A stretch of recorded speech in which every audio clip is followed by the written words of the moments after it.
नमस्ते देवास, मैं ललित चौहान। आज हम सड़कों के ऊपर चर्चा करेंगे देवास के, कि अगर देवास की सड़कें नहीं होती तो क्या होता।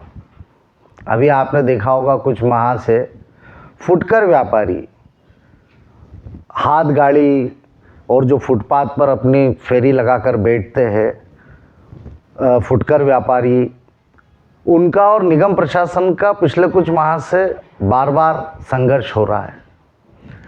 निगम प्रशासन की टीम आती है और उनका सामान ले जाती है।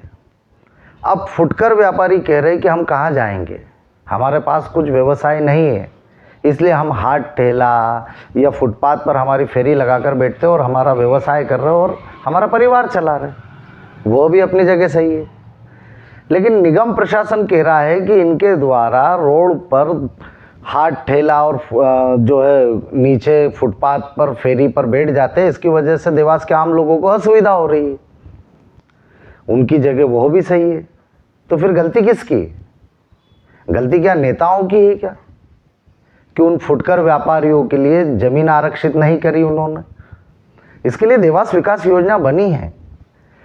अब निगम परिषद ने देवास विकास योजना 2031 की पुस्तक को उठाना चाहिए और देखना चाहिए कि कहाँ पर फुटकर व्यापारियों के लिए भूमि आरक्षित है, वहाँ पर फुटकर व्यापारियों के लिए जो है मार्केट तैयार करना चाहिए।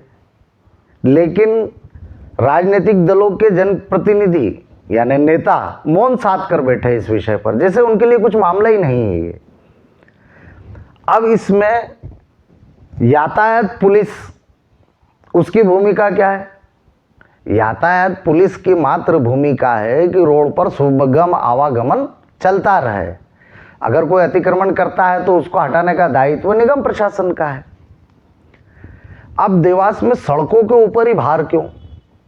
एकमात्र ऐसा शहर है मध्य प्रदेश में देवास, जहाँ पर सड़कों के ऊपर भार डाल दिया जाता है, क्योंकि सार्वजनिक उपयोग की जमीनों का आरक्षण कम हुआ।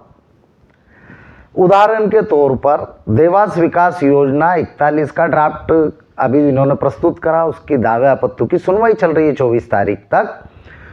तो देवास विकास योजना में ग्राम तथा निवेश ने पिकअप बस स्टैंड कहाँ दर्शाए? रोडों के ऊपर।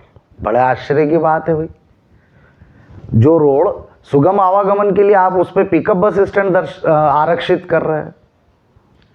दूसरा कि जब शारदीय नवरात्रि आती है तो आप पार्किंग कहाँ करते हो? रोडों पे करते हो, क्योंकि पार्किंग स्थायी है ही नहीं हमारे यहाँ पर। जो आरक्षित है उस पर नेता उसके विकास की बात कर ही नहीं रहे। अब इंदौर रोड पर हम सर्विस रोड पे चले जाएंगे तो सारे व्यापारियों ने, जो स्थायी व्यापारी जिनकी बड़ी बड़ी बिल्डिंगें बनी हुई है, जो आम लोगों के लिए मुख्य मार्ग के नज़दीक सर्विस रोड है, उस पर पार्किंग बना दी। तो देखो आप रोडों पे कितना दबाव है। अगर ये रोड नहीं होती तो क्या होता? फिर पार्किंग कहाँ होती? फुटकर व्यापारी अपनी दुकानें कहाँ लगाते? जो है पिकअप बस स्टैंड के लिए वो भूमि आरक्षित कहाँ करते? तो सब उन्होंने रोडों पे आरक्षित कर दी। पिकअप बस स्टैंड कैसे रोड पे आरक्षित हो सकता है तकनीकी रूप से? लेकिन उन्होंने कर दी। अब इसमें महत्वपूर्ण भूमिका होती है नेताओं की। योजना समिति में नेता भी है, उस योजना समिति में नेताओं ने अभी भी समय नहीं निकला है, अभी भी सार्वजनिक उपयोग की जमीनों की वो चर्चा कर सकते हैं। और फुटकर व्यापारियों के लिए विकास योजना 31 में जहाँ पर जमीन आरक्षित है वहाँ पर वो मार्केट बना के दे, तो वो भी स्वाभिमान से अपना व्यवसाय करे वहाँ पर मान सम्मान के साथ। निगम प्रशासन भी परेशान नहीं होगा इसमें, इसलिए सड़कों पर दबाव नहीं डालना चाहिए। अब बेचारे वो व्यापारी क्या करेंगे? जब आप मार्केट बना के नहीं दे रहे हो तो सड़कों पे व्यापार कर रहे हो। इस वजह से फुटकर व्यापारी और निगम प्रशासन में संघर्ष हो रहा है। अब जिनका दायित्व है वो मौन साध के बैठे हुए।